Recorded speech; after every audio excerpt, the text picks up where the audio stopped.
Hello, I'm Keeper Vicky, and welcome to The Young and the Flightless, a web series about the tales of our penguin colony here at the Akron Zoo. A name says a lot about a person and a penguin. A lot of thought is put into picking names for our colony.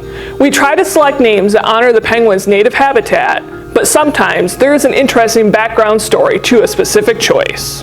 Generally, when we name any penguins, we give them Spanish names because Humboldt penguins are native to South America, off the coast of Chile and Peru, and so we want to honor kind of their natural history and where they come from. However, we have two boys that are named Schnitzel Gesundheit and Franz von Schmidt, and those are German names, not Spanish names. However, those names do have meaning and significance for them because they are both descendants of penguins that were brought over from a zoo in Germany. That they originally hatched at Columbus, and so that's where they got their names and where their German ancestral parents are from. They came here in 2018. So it's a little bit different having penguins that don't have Spanish names, but the German names are cool and they have significance. It's kind of cool to know that, different origins of their names when they come from other institutions.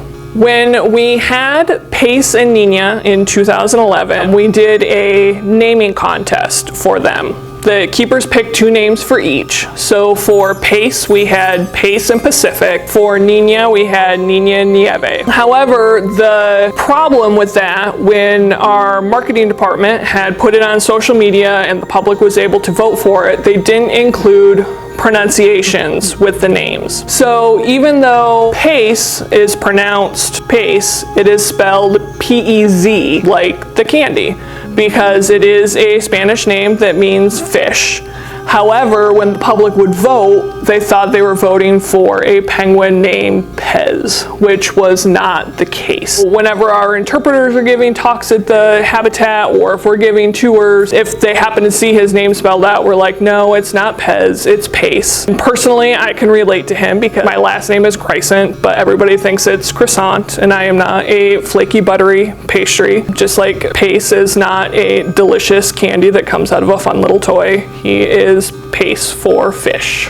When we have chicks, we go ahead and give them a nickname when they're really little, just so we aren't calling them, for example, like Guapo and Lima's chick. We don't give them their official name until we know if they're a boy or a girl, because we have to draw blood on them and you have to wait until they're big enough to be able to get a good blood sample. When Pedro hatched in 2012, his nickname was Sparty, and that was because I went to Michigan State University and Guapo and Lima, who were his parents, both had green and white bands, so that just seemed like a natural fit. And when we were looking for his official name, we went ahead and picked Pedro, which means rock. And the kind of fun story behind that is Guapo was very good about incubating river rocks in his burrow.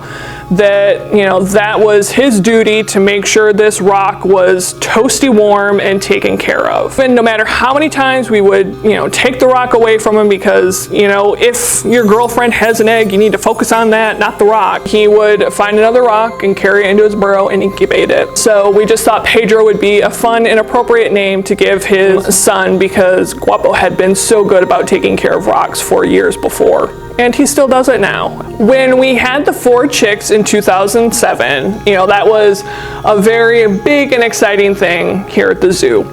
So our marketing team wanted to have some sort of naming event. The public was able to submit names, and the keepers ended up narrowing that down to 4 names for each of the 4 chicks. The idea was that the chicks would each pick their own name. The way we were going to do this was marketing made laminated fish that had the names printed on them. The night before the big media event that we were going to have, I went out on Habitat during the feed and kind of presented the fan of these laminated fish to see, test it out. Maybe I would know what was going to happen then for the next day. No penguin came within 3 or 4 feet of me because they didn't know what these plastic fish were and they were very skeptical of it. So I told our marketing director, I'm like, I don't know how this is going to go in the morning. Maybe it'll work. It's probably not going to. The next morning we have TV stations, papers, you know, this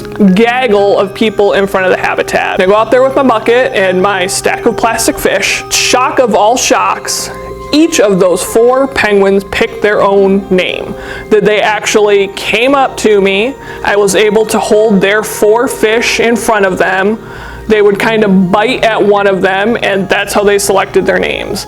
That I don't know how we got so lucky, if they saw all the cameras and knew what was going on, but they did not let us down. So then we ended up with Poquita, Aletta, Fausto, and Guapo. That, you know, was something kind of cool to say that they each picked their own names.